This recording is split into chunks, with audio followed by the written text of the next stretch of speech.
Today, I went down to Atlanta Tech Village in downtown Atlanta to speak to Mark about his experience in AI and recruiting. 40 years in technology. Really? 40 years in technology. Now, of course, combining recruiting with AI is very, very weird to me. So I just had to ask him, how does AI play a role in that? You know, AI isn't replacing a human. My name's Haroon Nota, and welcome to the AI Founder Series. Mark, how's it going, man? Very good, thanks. It's great to have you on. Seriously, how's your day been so far? Fast and furious. Fast and furious. I absolutely love it. Now, I want you to give me the quick rundown version of Talentin, and I want me to tell you what is your role within that company. Talentin is a workforce intelligence platform. It's where you can find high-value talent. It's where you can go to for scoring, insights, and overview of that talent, which brings you to a short list very quickly. It's a platform that allows you to do omni-channel messaging. Really? Yeah, which is really neat, where you have the ability to reach those candidates based upon the voice that they hear. Not everybody will go to LinkedIn. Not everybody is receptive to an email. Not everybody's receptive to a voicemail or a call. But when you're trying to reach somebody via multiple channels, you have a far better chance of getting them on the phone. And ultimately, our platform is finding high-value candidates quickly and efficiently. Interesting. Yeah. Now, you joined this company how long ago? I would say right at about 6 months ago. Really?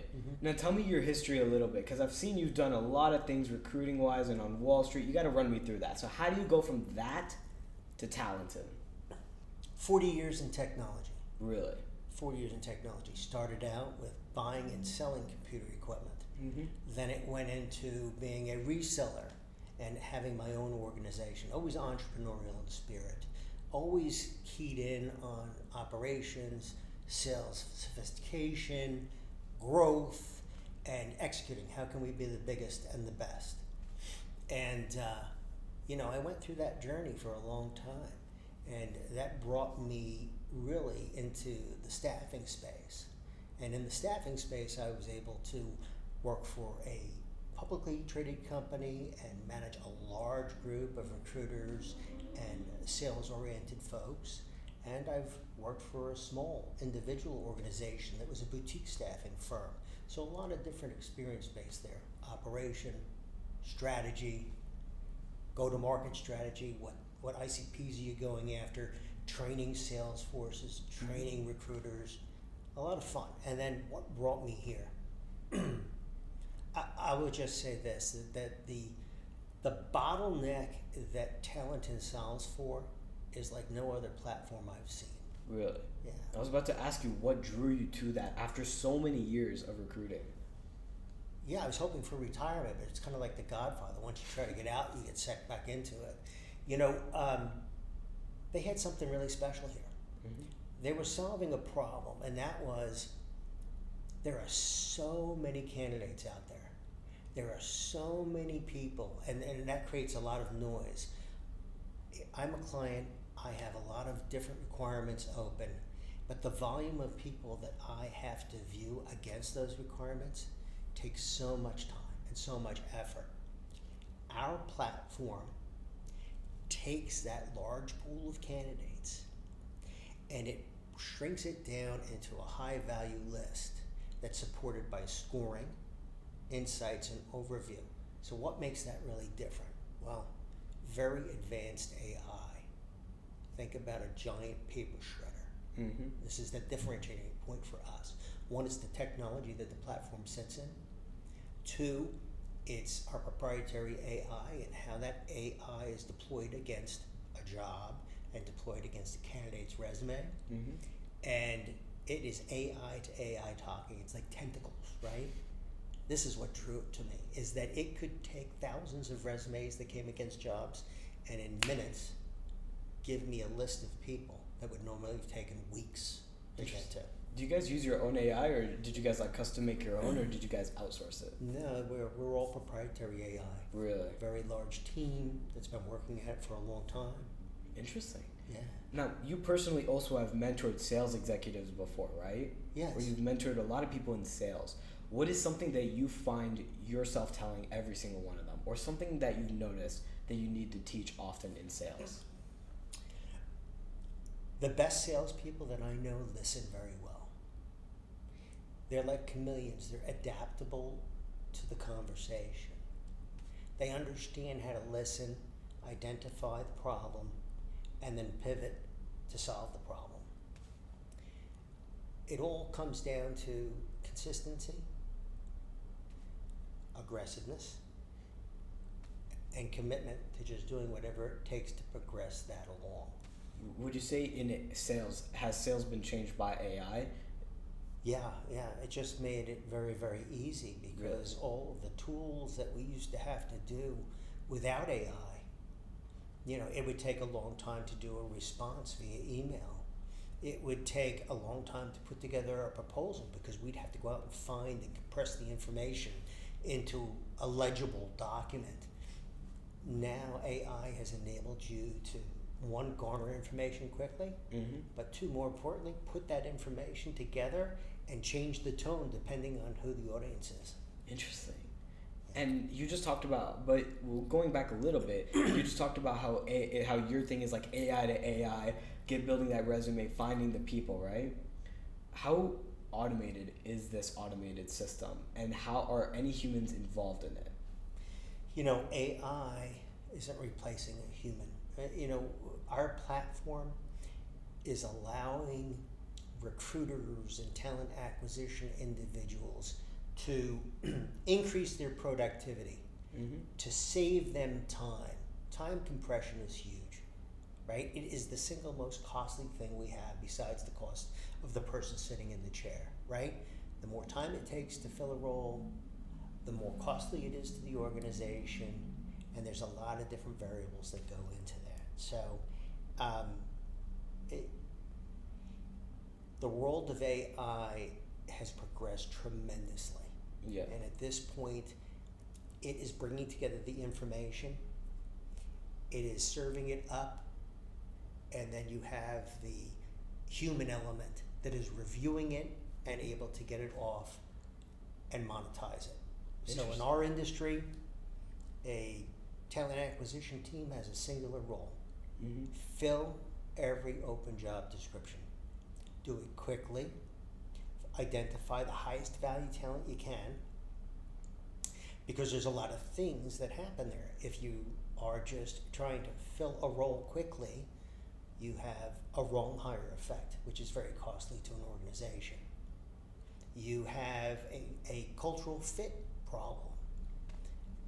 Our platform is solving for so many things.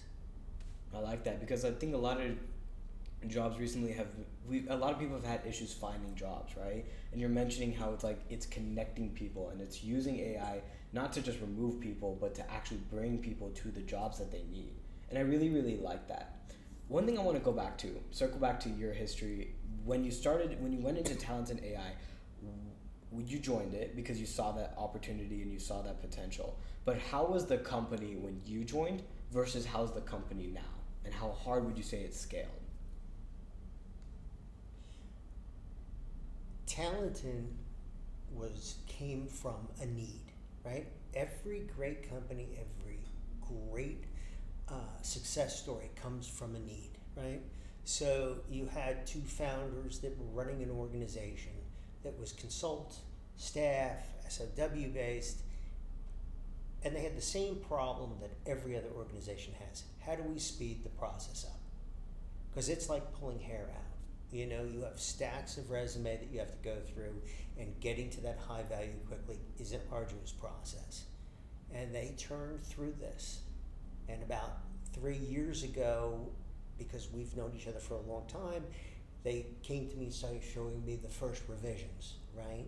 The first, not go to market, but the first practical use, MVP of it, was born in their organization, one of their organizations.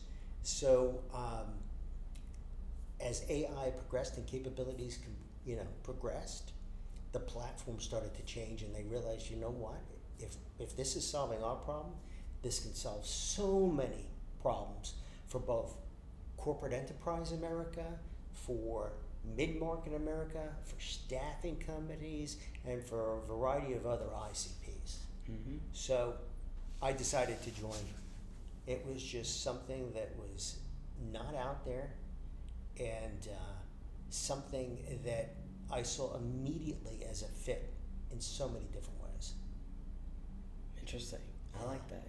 And how big would you say Talentin AI is? Is it still limited to is it still in the United States, or where do you guys mostly have clients out of? No, we're a global organization. I mean, Really? we have clients that are in Dubai, Singapore, the UK, Mexico. Interesting. Yeah, our product is global. Mm-hmm. Our database that we have, which is approaching 700 million profiles, is a global database. We have clients that are using it right now in Hungary, Russia. Really? Yeah. All over the world. All over the world. And you get to see, because you get to see people all over the world, I'm guessing you get that new perspective on technology when you go throughout the world and you get to talk to these clients, right? Yes. One question I do have is this. A lot of people know the American perspective on AI. We're very, very polarized on it. A lot of people love it, and a lot of people hate it, right? Because people are scared it's taking jobs. Meanwhile, you're using AI to help people find jobs. What would you say is other people's perspectives on this that you've met from foreign countries? Like you're saying Dubai, London, Singapore. I think that the people that are in talent acquisition, the people that are having to fill the open roles, all suffer from the same problems. How do you find the talent? How do you then take that talent and create a high value list, and how do you communicate with that talent efficiently and effectively so that you can bring them through an interview process and hopefully make a hire? I think everybody has the same bottleneck. Mm-hmm. There's so many resumes out there. There's so many candidates out there. How do we efficiently get to the high value? And then if I'm working in an enterprise environment, I have a task, I have a role. I have been allocated so many roles that I'm responsible for filling. How do I make sure the roles that I fill are truly the high value candidates? How do I do it quickly, efficiently, and how do I justify each candidate properly? Our platform provides very, very deep insights, very, very deep overview, almost from an analyst perspective. Mm-hmm. It's so cool. So now you have a score, you have insights, you have overview, and not only is it supporting submitting that candidate, but when the client reads that, they develop a far different understanding. Now they're looking at people that it's just not a good candidate. I think you should interview this person. You have the support of a score, you have the support of insights, your overview, and it has really been game changing. For those staffing companies that use us, now they have predictable, consistent submittals that are going into their clients. Those clients are now getting used to seeing the overview and the insights to support the score. And that flow is so much easier, and their hire rate is so much better because there's no ambiguity anymore. It's not just a resume. Mm-hmm. Now it's a resume that's been scored and insights and overview. Now it's something very powerful. Interesting. The corporate side is the same way. Corporate side is even better because from the corporate side, the talent acquisition teams love the platform. They see unbelievable value as they're sending to their managers. You got to think, if I'm a talent acquisition person, I could be working with 6 different managers and I could have 40 roles I'm working on. But the consistency that's brought now and the validation of why that's a good candidate not only saved time for the manager, but it really shrunk the amount of time it took to find the right person, bring them on board, and ultimately saves on wrong hire. Mm-hmm. Yeah. Interesting. Yeah. You know, what I love about your perspective on this and what I love what your company is doing specifically is y'all still found a way to implement AI, and across all your international clients, you've still been able to push that like humanist aspect to it.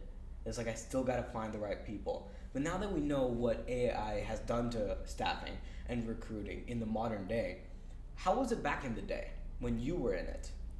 What did the average day look like in order for you to connect the right people to the right jobs? Oh, it would take a week.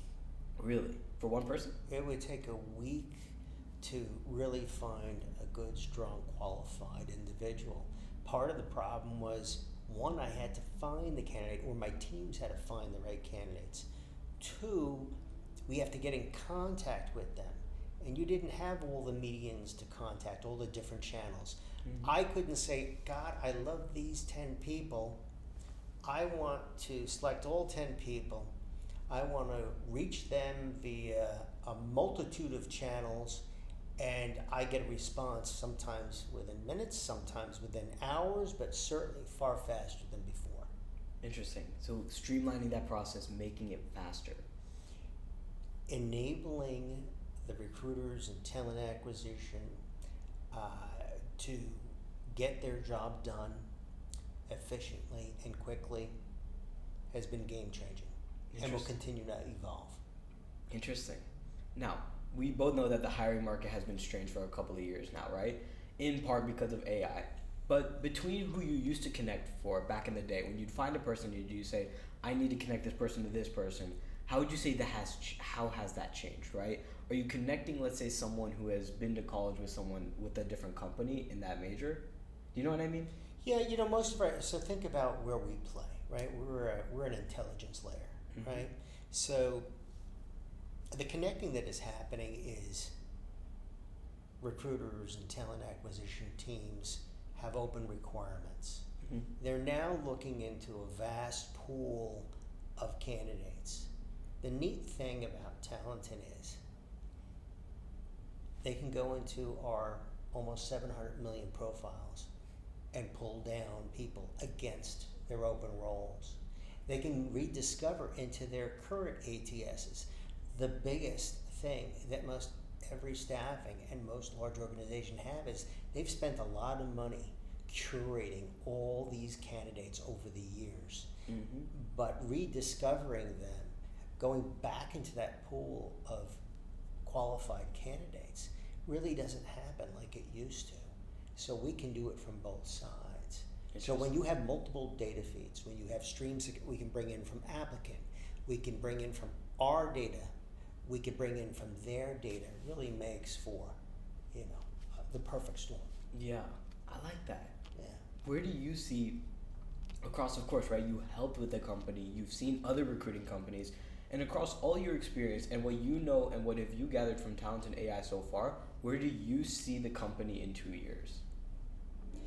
I think we came to the market, fully vectorized Mm-hmm. in a database that is really made for technology. It's made for AI. Our system is not keyword driven or Boolean driven. It's semantic driven. It's really what makes it special. Mm-hmm. If you think about the intelligence of AI, it's far smarter than me, far smarter than you. You far. You could take the world. It's like having the whole world at your disposal, Mm-hmm. and that's the knowledge base that it has. So when our system takes in a job, it not only understands the technology, it understands the space.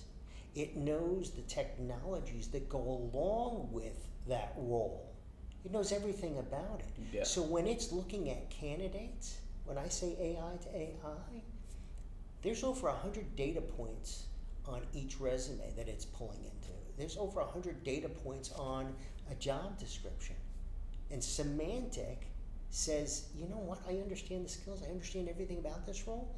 It doesn't matter whether you're a program manager, a product manager, an IT product manager, an IT program manager, just a project manager, because you have to understand, titles change.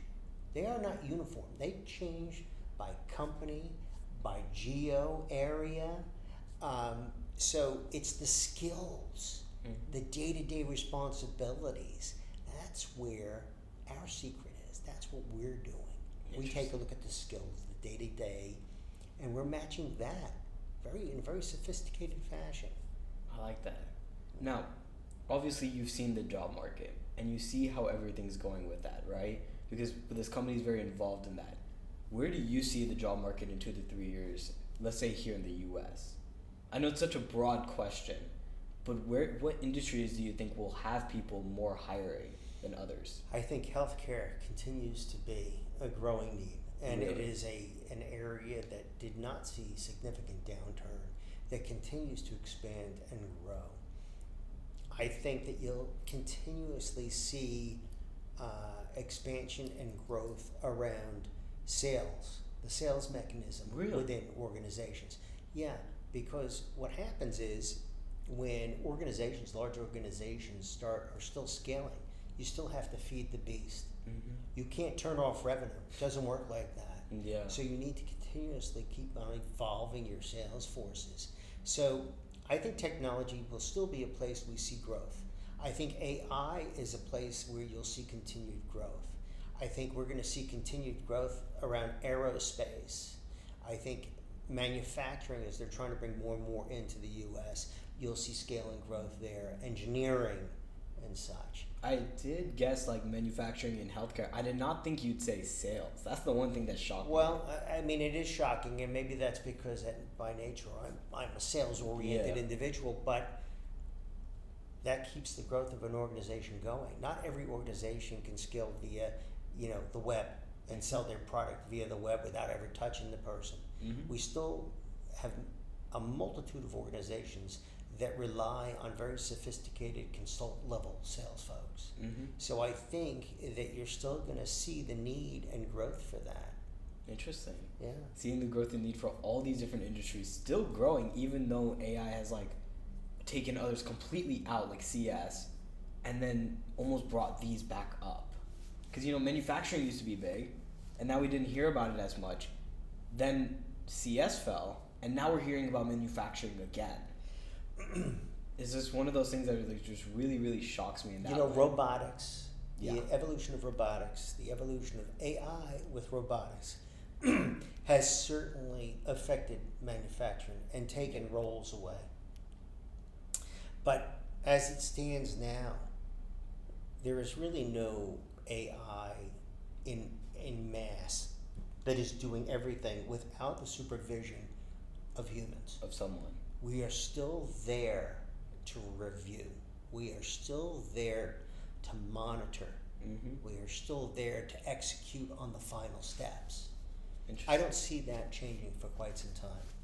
I see platforms like ours that become enablers. They allow a team to do more than they were able to do before, more efficiently, more consistently, more accurately. Interesting. Less costly. Yeah, and I'd say that's the key part that AI has done for all these major companies is try to reduce costs.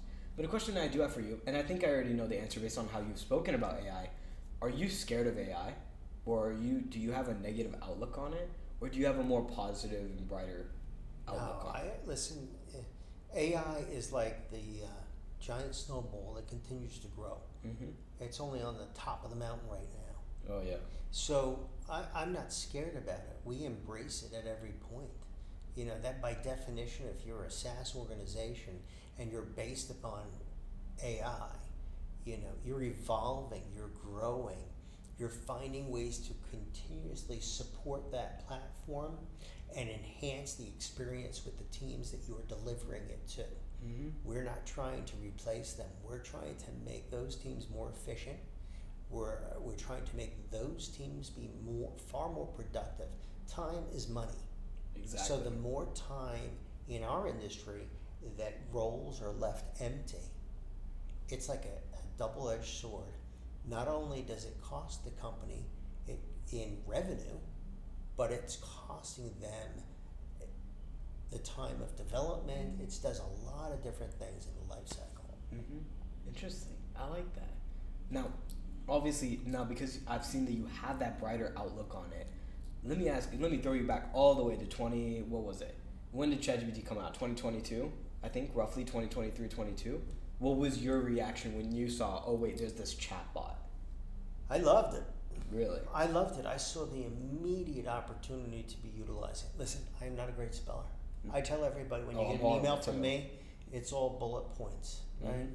So with the integration of AI, the co-pilots, the ChatGPTs, you name it, it's out there.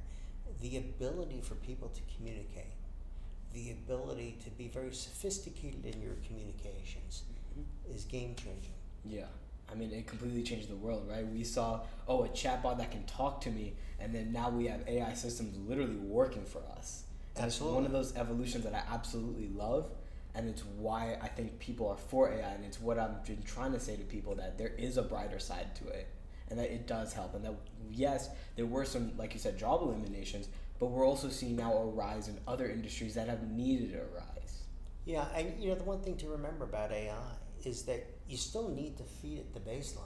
True. You still need to direct it, right? So you can't just say, do this, and it does it. There's a lot of course correction. There's a lot of learning to it. There's a lot of evolving of it. It's a painstaking process. Yeah. Very first, to develop platforms that are stable and scalable, to then continuously think about evolving that platform. How do we make it better? You're talking a by-the-minute thing that we're committed to as an organization. We are always looking to advance where we're at. We are always committed to the best possible experience for our users. I love that. Yeah. Now, we are getting a bit short on time, so we're going to hit up the rapid fire. Are you ready? Yeah. All right. Do you use Claude or ChatGPT? Claude. Claude? Why Claude? Because I like it better. Really? More sophisticated, easier to use, does better. I've had better results from it. Really? All right. Do you like to work from an office, or do you like to work from anywhere in the world? I don't care where I am. Actually? I'll be anywhere in the world. I don't care, but I do prefer being in an office setting around people. Yeah. Just a laptop on a desk and you're good to go. I'm good as long as there are people around. I love that. Now, do you like to wake up to an alarm, or do you wake up anytime you can? Oh, I don't sleep much. Really? Yeah, maybe about 4.5 hours a day. How do you do that? My mind's ready to go. I open my eyes, and I'm ready to go. Interesting. Maybe this next question will answer why. Do you like energy drinks or coffee? Red Bull. Red Bull? Yeah. Sugar-free or not? Sugar. Why? Because I want the sugar. I'm not here for the experience. It I'm there for the ride. It makes me lethargic. I don't know why. Not at all for me. Interesting. When you have a task, do you like to just hammer that task out until it's done, or do you like to break it up in little pieces so that you can take breaks in between? I'm a multitasking beast.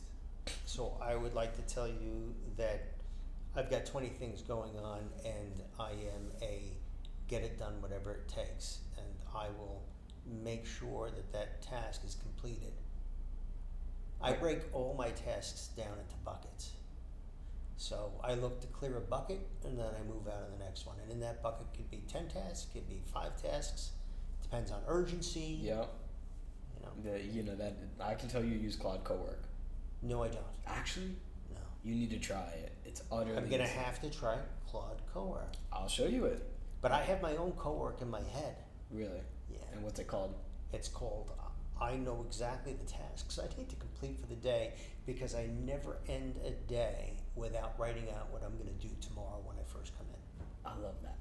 And the last and most final important question that we have gotten wrong answers on: cereal before the milk or milk before the cereal? Milk before the cereal. What is wrong with you? That's another wrong answer. I'm not going to choke on the cereal. Why? Because Wait, how do you choke on the cereal? I want the milk in my mouth first, then I'll put the cereal in. No, but that's what you put the cereal in I know, first. everybody does it differently. You know what? Fair enough. But Mark, it was absolutely a pleasure having you on today. Fantastic. Great seeing you. Awesome. And of course, we got to do a part 2 sometime soon. I love it. Let's do it. So let's look forward to it. Thank you, man. Of course. All right.